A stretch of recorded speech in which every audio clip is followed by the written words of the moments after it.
1958 ஒரு குளிர்காலத்தப்போ கலிபோர்னியால இருக்கிற ஒரு அடர்ந்த காட்டுக்கு பக்கத்துல ஜெரால்ட் க்ரூன்னு சொல்லக்கூடிய ஒரு புல்டோசர் ஆப்ரேட்டர் விசித்திரமா ஏதோ ஒன்று அங்க இருக்கிறத பார்த்தாரு. அங்க மண்ணுல ரொம்பவே வித்தியாசமான ஒரு பெரிய காலடி சுவடை பார்த்து அதிர்ச்சி ஆகுறாரு. அந்த காலடி சுவடை பார்க்கறதுக்கு 15 அங்குல நீளமும் மனுஷனோட பாதத்தை விட பல மடங்கு தடிமனாவும் இருந்திருக்கு. ஜெரால்டுக்கு அந்த காலடி சுவடை சுத்தி ஏதாச்சும் விலங்கோ இல்லைனா மனுஷங்க யாரும் இருக்கிற மாதிரி தெரியல. ஆனா அந்த காலடி சுவடை பார்க்கறதுக்கு ரொம்பவே புதுசா இப்பதான் பதிஞ்ச மாதிரி தெரிஞ்சிருக்கு. இதை பார்த்த ஜெரால்ட் உடனே தன்னோட ஃப்ரெண்டை கூப்பிட்டு சொல்லியிருக்காரு. அதுக்கப்புறம் இந்த நியூஸ் சிட்டி முழுக்க பரவ ஆரம்பிச்சிருக்கு. லோக்கல் நியூஸ் பேப்பர்ல இங்க நடந்த சம்பவத்தை பத்தி பப்ளிஷ் பண்ணிருக்காங்க. அப்பதான் முதலா இந்த உயிரினத்துக்கு பிக்ஃபுட்னு பேர் வச்சிருக்காங்க.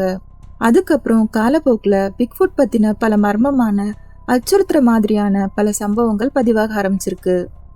இவ்வளோ பெரிய காலடி சுவடு யாரோடது, எப்படி இங்க வந்துச்சு, இதுக்கு பின்னாடி அப்படி என்ன மர்மம் இருக்கு? நார்த் கலிபோர்னியால இருக்கிற ஒரு அடர்ந்த காட்டுக்கு நடுவுல வில்லோ கிரீக் சிட்டின்னு ஒரு அழகான இடம் இருக்கு. இங்கதான் பிக்ஃபுட் பத்தின இன்சிடென்ட்ஸ் ஃபேமஸ் ஆகியிருக்கு. சொல்ல போனா இங்க வாழ்ற மக்களுக்கு பிக்ஃபுட் அவங்களுடைய கலாச்சாரத்தோட ஒரு பகுதியாவே மாறி இருக்கு. அது தவிர இந்த இடத்துக்கு ஆயிரக்கணக்கான சுற்றுலா பயணிகளை கொண்டு வர வச்சிருக்கு. இங்க பிக்ஃபுட் சம்பந்தமான பிஸ்னஸ் ரொம்ப ஃபேமஸா இருந்துட்டு இருக்கு. எக்ஸாம்பிளுக்கு சொல்லணும்னா பிக்ஃபுட் புக்ஸ், பிக்ஃபுட் ஸ்டீக் ஹவுஸ், பிக்ஃபுட் பர்கர், இந்த மாதிரி. இதெல்லாம் பார்க்குறப்போ இங்க வாழ்ற மக்கள் இந்த புகழை வச்சு எப்படி பணம் சம்பாதிக்க பயன்படுத்திக்கிட்டாங்கன்னு தெரியுது. அதே மாதிரி பிக்ஃபுட் சம்பந்தமா 2 வகையான மக்கள் இங்க இருக்காங்க. ஒன்று அதை நம்புறவங்க, இன்னொன்று இதை முழுசா நம்பாதவங்க. இதுல பிக்ஃபுட் அப்படின்னு எதுவும் இல்லைன்னு சொல்ற மக்களோட எண்ணிக்கை தான் அதிகம். ஏன்னா இப்படி ஒரு உயிரினம் இருக்குன்னு சொல்ற மாதிரி எந்த ஒரு ஸ்ட்ராங்கான எவிடன்ஸும் கிடைக்கல.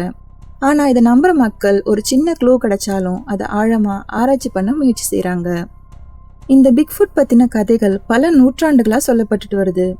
இதே மாதிரியான கதைகள் பல நாடுகள்லயும் இருக்கு. உதாரணத்துக்கு சொல்லணும்னா இமயமலையில எட்டி, ஆஸ்திரேலியால யோபி, இந்தோனேஷியா காடுகள்ல ஓராங் பென்டெக், இந்த மாதிரி. ஆனா நார்த் அமெரிக்கால இருக்கிற இந்த பிக்ஃபுட் கதை தான் உலகளவுல ரொம்ப ஃபேமஸ் ஆனதா இருக்கு.